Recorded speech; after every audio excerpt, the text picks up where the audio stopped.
You ask Tiger to solve. This deals with linear equations with one unknown. The final result is n equals -7. Let's solve it step by step. Simplify the expression. Expand the parentheses. Simplify the arithmetic. Multiply the coefficients. Group like terms. Combine like terms.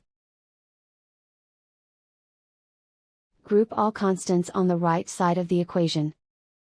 Subtract 30 from both sides. Simplify the arithmetic.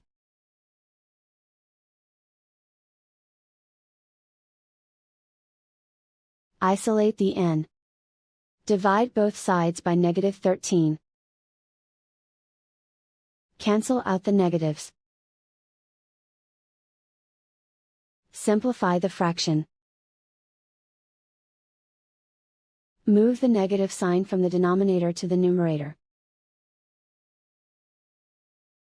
Find the greatest common factor of the numerator and denominator. Factor out and cancel the greatest common factor.